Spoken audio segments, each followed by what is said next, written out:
You are quietly getting the wrong answer right now, and you have no idea. Here is a simple question. A bat and a ball cost $1.10 together. The bat costs $1 more than the ball. How much is the ball? 10 cents, right? That answer feels so obviously true that most people never even pause to check it. But it's wrong. If the ball cost 10 cents, the bat would cost $1.10, and the two together would cost $1.20. Not 1.10. The real answer is 5 cents.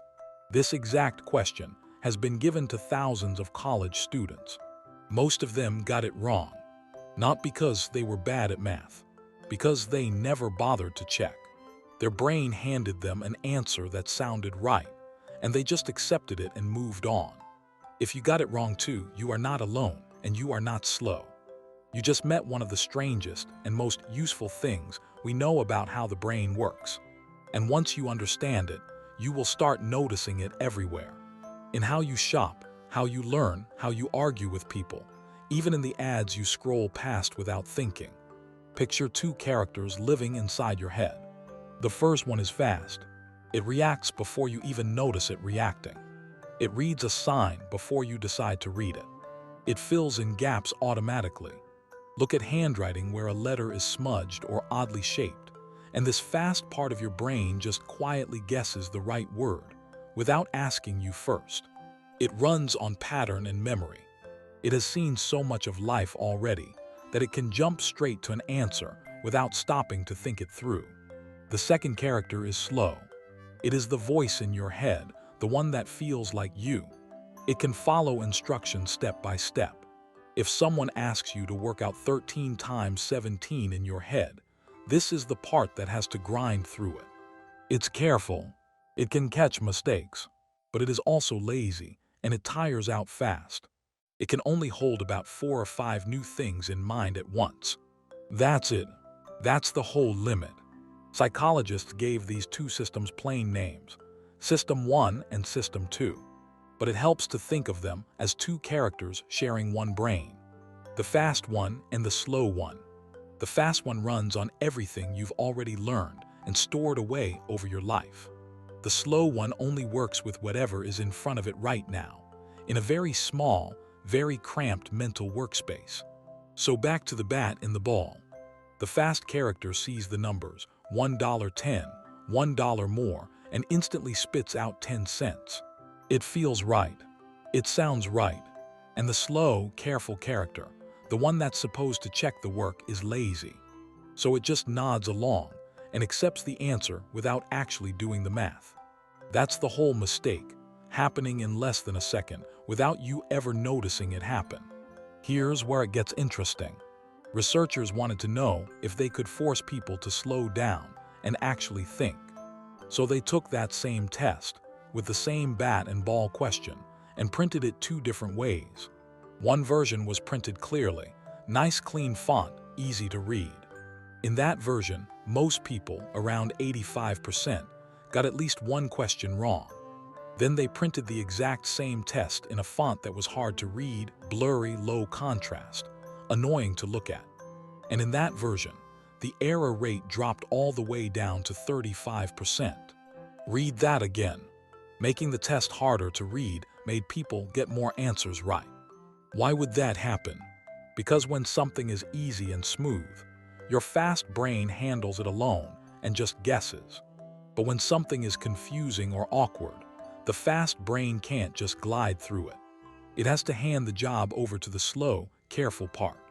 And the slow part, even though it's lazy, is actually good at getting things right, once it's forced to engage. This is not just some cute lab trick. It shows up in the real world on purpose. Years ago, a giant billboard went up with just 2 letters on it, UN. No logo, no product, no slogan explaining anything. That breaks basically every rule of normal advertising, which is supposed to make everything as easy and obvious as possible. But that's exactly the point. Your fast brain sees a normal ad and tunes it out automatically because it has seen 1,000 ads just like it. But something confusing, something that doesn't add up right away, gets handed to the slow, careful part of your brain. And suddenly, you're actually paying attention. Turns out those ads were for insurance, wrapped in a strange, almost nonsense campaign, and people talked about it for exactly that reason. Confusion bought attention that clarity could never buy. The same pattern is quietly reshaping education. Lectures are fading out in a lot of classrooms, and it's for a similar reason. Sitting and listening is smooth and easy, so your fast brain can drift along without your slow brain ever fully switching on. That's why a lecture can feel like you understood everything, and then an hour later you can't recall a single point. Workshops and active problem solving feel harder in the moment, and a lot of people don't enjoy that feeling. But that extra effort is exactly what builds real, lasting understanding.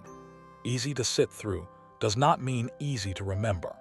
There's a small test researchers use to actually see this effort happening, live, in someone's eyes. They show a person 4 digits, have them read the numbers back a moment later, but with 1 added to each digit. So 4 digits become 4 different digits. It sounds simple. It is not. And while someone works through it, their pupils physically widen, right there in real time, as the slow, effortful part of the brain kicks into gear. When the same people are just relaxed and chatting, their pupils barely move at all. Thinking, real thinking, leaves a visible trace on your face, even when you're not aware you're doing it. So here is the honest, useful part. Almost everything about you that looks effortless right now, walking, talking, tying your shoes, driving a familiar road, riding a bike, playing an instrument, started out as painfully slow, deliberate effort. Somewhere along the way, your slow brain did the hard work over and over, until your fast brain quietly took over the job completely. That's what learning actually is. It's the slow, tiring, often uncomfortable process of handing a skill off to the fast part of your brain, so it eventually runs on its own, without you having to think about it at all. And that also means the opposite is true. If something feels smooth and easy right now, whether it's a video, a lecture, or an ad, that ease is not proof that you're learning or deciding well. Sometimes ease just means your fast brain took over before your slow brain ever got a say.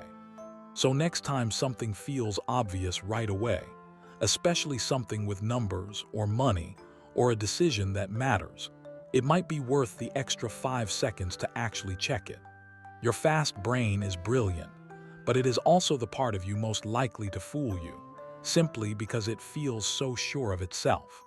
If this changed the way you'll look at your own thinking, even a little, drop a comment with the answer you first guessed for the bat and ball question. Right or wrong, no judgment. And if you want to see how this same fast and slow split explains why we fall for bad advice, bad habits, and bad decisions, subscribe, because that's exactly what the next video is going to dig into.